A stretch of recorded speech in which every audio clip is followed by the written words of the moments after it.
So your sketchbooks, when you come back to them, it's like reading a novel, a travelogue of your journey. And I like to think about the page design, how I'm going to approach the layout to best tell that story. So in this lesson, we're going to discuss topics like collections, how to work to a theme, so you always know what kind of drawings you're going to group together in a story, how to do montages, which are like taking one page to tell a small story, and then how to do travelogues, making a documentary film of your journey, passage through time. So get right into it. The sketchbook collection, the idea of a little theme, that's the kind of, it's like a little helper for you. One of the things that happens, I find, is that as you're traveling around, you're seeing so many different things. You know, it's good to have a game plan. You can walk around all day and there's the decision of what should I draw is always in your head. And sometimes you find that you're always waiting for the next thing. There's got to be something better. And you might walk for hours without actually sitting down to draw. So if you have a little bit of a game plan, and with the emphasis on game, that can be like your little reminder, like, oh, I love this subject.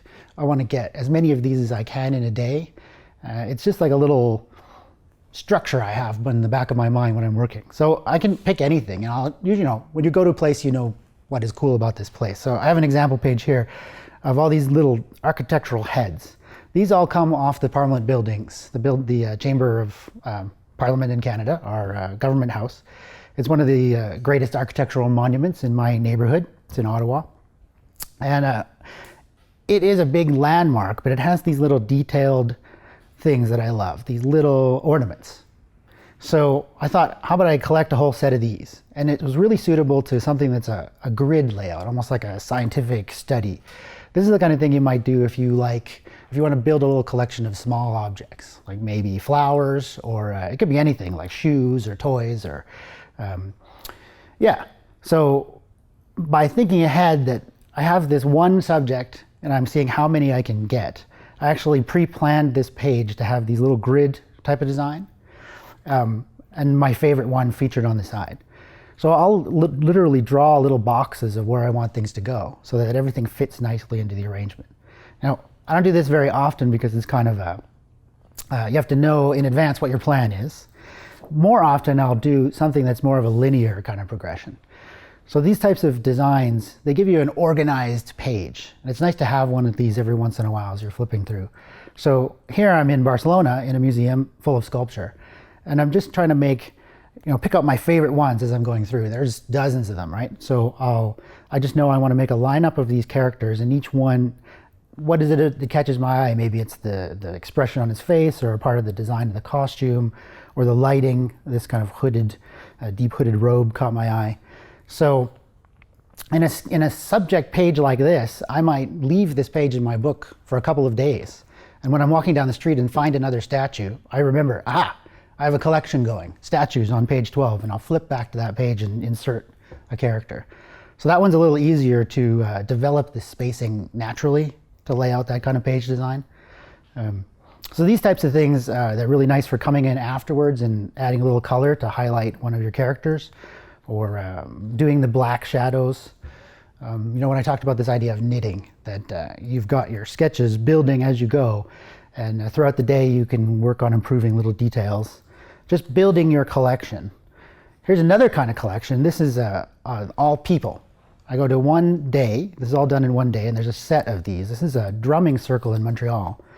So people will show up in the park, and they bring their instruments and just start to play. The drummers work all day long, so the music never stops, and people are dancing and singing, and it's just basically this huge public party. So it's kind of a neat thing to go out and sketch. You have all these weird characters.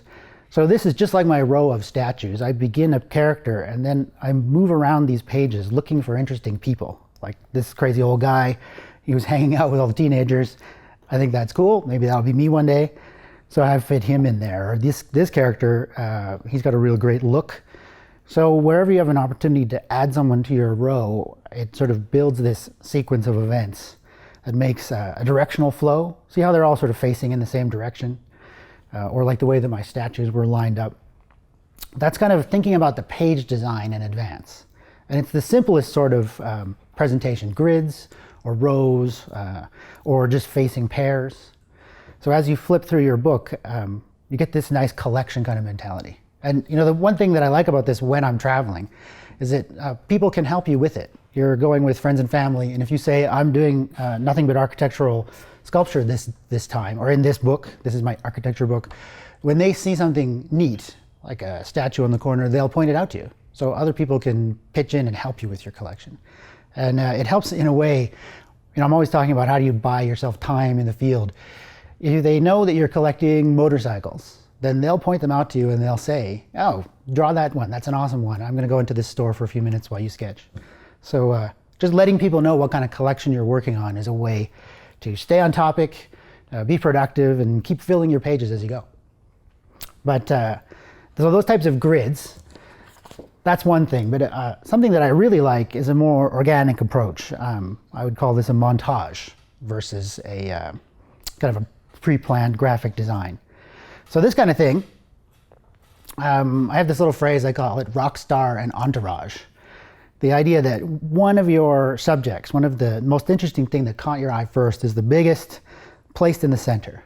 So this kind of page design is very typical. You'll see it in a lot of my sketchbook pages. I have a few other examples. It's like a game plan again in advance. Just like with your collections, whenever I see that subject, I'm going to add to that page. And this kind of thing, I'm thinking of cataloging a little story. So this is at a museum in Montreal. It's a collection of taxidermy animals. So the first thing I did is scout around just to sort of see what's there. And I really loved this heron. So let's step through the process of the drawing. I have some step-by-step callouts. So first thing I found was this heron. He was the character I liked. I thought he was the most interesting. So I want to focus the eye onto him by placement, detail, and sort of the level of finish was what I mean by detail, and contrast. So he has the darkest elements on his pattern on his face, and I really do a nice job on detailing him in front and center and physical size. So with those three elements, he's always going to be the star of the page. And the first thing I added was the little frog, because that's, the story of this guy. He's out there hunting. And then as I move around, I'm going to add the supporting characters. So this other bird had a very interesting beak. It's just the little hook on the end caught my eye. It almost seemed unnatural. Things surprise you in nature. Stuff that you find out there is more interesting than you could imagine. So you're looking for surprises, things that I didn't expect. I like to get that onto the page. And then the little turtle, baby turtles is something the herons might feed on, or fish, small fish. So we're starting to build up a bit of a sense of the life cycle of this bird and his little community. So the page is really a documentary about him. On this little fish, I had a bit of a false start. I started him here, little fin showing up, but I figured there wouldn't be enough space, so I moved him to the upper corner. And I just left that little mistake in. It's just, I like to not worry about those kind of errors. Just keep carrying on. And then to close off the design, I had a space on the side, and I know I want a nice orbiting shape around the character. And again, the idea of putting a direction. So you see how all the birds face the same direction, helps with that spiraling in. So I have a close-up of his face, but also a full body shot. So that one page is a little story, a little sequence of its own. And when you flip through that, all the memories come back. It gives you an opportunity to lecture a bit about your stuff, like I'm doing here. Oh, and this last guy that I found, is a little mouse. He was just in a little case on the side. I had to get him in here just because I thought he was kind of cute. So yeah, that's how the page goes together with this format in the back of your head. You're always sort of thinking like, how do I support my rock star? How do I have a very clear idea as I flip through these pages, what is the point to this page? But then what elements might I see by scouting around? So by a little bit of pre-planning, a little bit of a scout around before you get sketching, you can make sure you have all the elements and not miss part of the story while you're there. On this page, this is the second sketch of the day at that place. Same sort of thing. This is really just these birds. There's so much character in these little guys with their, the duck had a funny little head. I love to draw lobsters, etc. So this one has less of a more clear story, but it's like a collection of what do I find there that day. So that was the order I went about, and I saw the turtle. The detail of the patterns of his scales is fascinating to me. And then one by one I add the characters around it. They talk about this sort of these water birds and the type of biology you'll find in this location. It's almost like a scientific study, these type of pages. I like that feeling of like I'm pretending I'm Audubon, going about and making my sketches in the museum.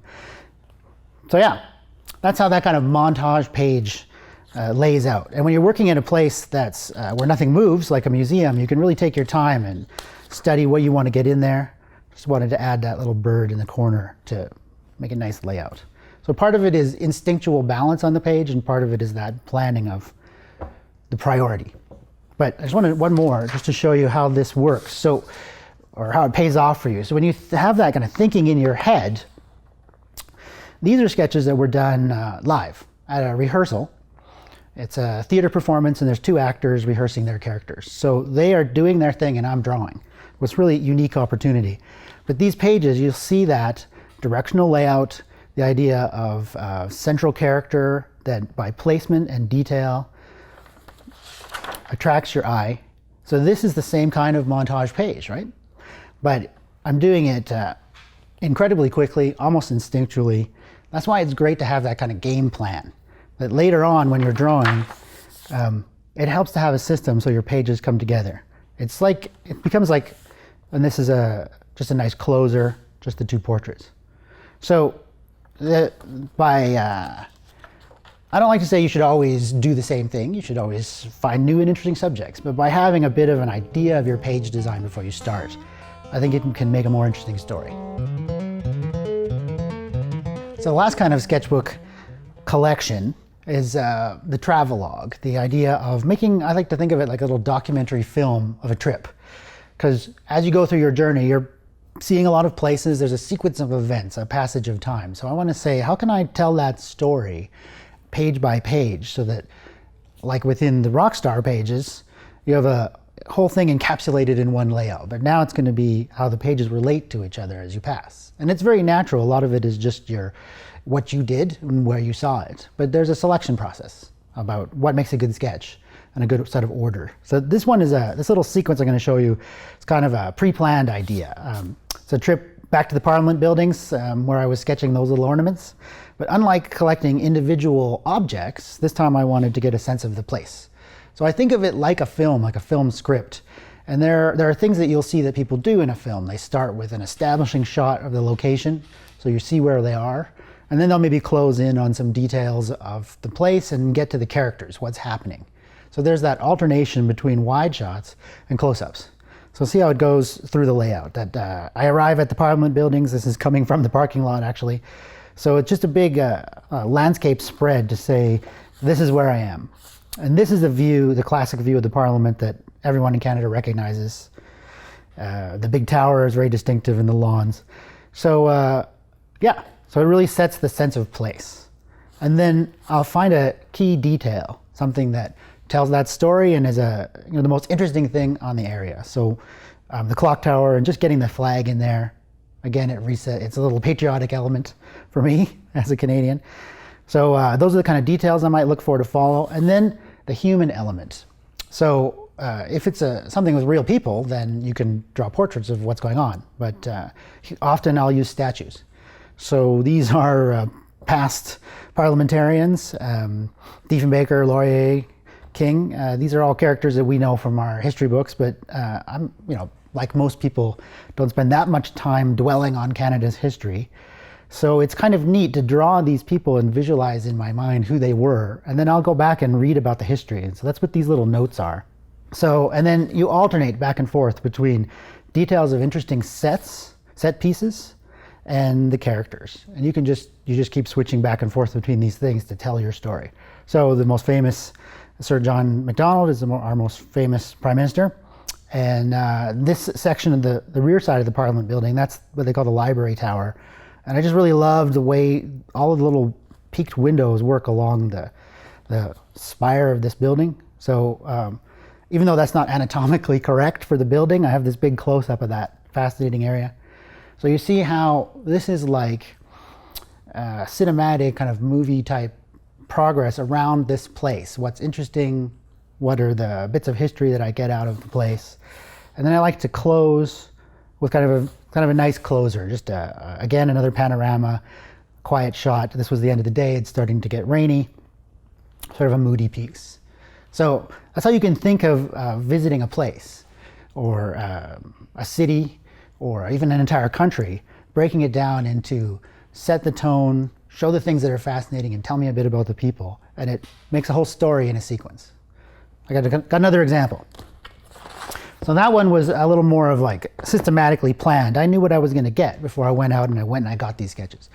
This sequence is, it's the same thing I said before about how when you have a plan, then when real life happens, you can apply that logic. So this is just after the conference in the Urban Sketchers conference in Parate, Brazil.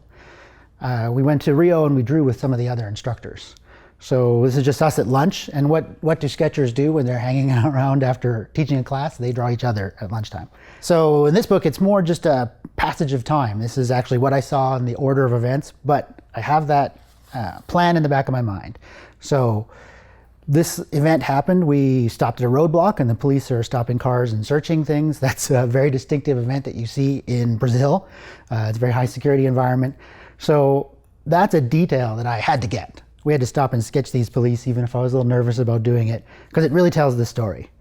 This little shot of a neat little building down the street, I include some of the people walking towards you, but what I wanted to get was the big, huge, giant trees. I mean, coming from Canada, I'm always inspired by tropical foliage whenever we're in some country that has palm trees and giant, lush vegetation. So as we're walking through this neighborhood, it's called Santa Teresa, it has a grand history. There's all of these huge towering monumental buildings that are to some extent fallen into decay. They've had economic troubles. So this is like this haunted house place. I couldn't resist. It's a bit of an old ruin, but I just wanted to get that feeling of the way it's swarmed around by its trees and you can just see this fallen down old building. So we find a number of those as we go. So choosing those shots that are like the key details as you move through time tells you that story in that kind of establishing shot, character moment, sequence of events, back to what the people are doing. So by alternating as you go through time, here we're going dancing. Rafa is dancing with all the female instructors, so I had to quickly catch that. One of the other instructors, Stephanie Bauer, is an expert on perspective. So here I'm desperately trying to learn perspective while she draws. So I'm really telling the story for myself of what happened. And then on the last day, I tried to apply what she taught me about perspective. So that's a very casual kind of storytelling as compared to the more planned documentary film. But I think it's kind of a more real way to remember your trip, to capture that travelogue in a sequence. So it's not clinical, it's really instinctual, like really just having fun with what can I get next? It'll be the next key element in the story. So yeah, let me show you one more example, slightly different approach. So this book, this is an accordion sketchbook. So the pages, well, I'll show you how that works in a minute. But here it's literally passage through time. It's one street. I did the whole book in one day, just walking down my favorite street in Montreal. This is Sherbrooke. And it has a lot of great architecture. So I'm looking for the best building that I like on this block. And I include a little bit of what's going on the street. And then when I get to the next block, there's some of the people in life, but again, that cool old building that I love. So this is an architectural portrait of the neighborhood, just to get the feeling of what it's like being in this area. And I'm picking and choosing. This part of this structure, the old roofs are very classic for Montreal, and the kind of spiral steps that go up things. But then in this next set of blocks, I was less interested in what was going on around there. So I really downplay this modern building, drop the eye line and focus in on the architecture up there. So I'm picking and choosing just as I walk down the street with really almost without even pausing, what are the interesting parts about that block? So each section is one block, and then when I come out of the historic area, that's a good place to end it on the more modern structure. And when I got home, I added this little portrait of myself as a signature. So, but the thing about this accordion book is that the whole thing is actually one drawing. So the cool thing is that it's actually one drawing when you fold it out. So it makes a continuous presentation of your trip, your actual, as you moved through time, there it is in that whole drawing. So that's Just another way to do that kind of sequence, that documentary of your trip, all in one thing. I love these books.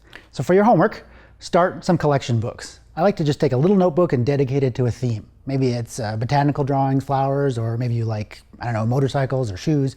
Just pick one subject, and whenever you see something that fits that, you can add it to the book. It's kind of a great little way to see your pages build up. And then, of course, I want you to try this documentary filmmaking. Plan a day trip somewhere, maybe somewhere you know well to start. And think about that, establishing shot, finding details that tell the story, and getting human elements in there. So for our next lesson, after you practice that, we're going to get into what I call painless perspective, how to take on the city.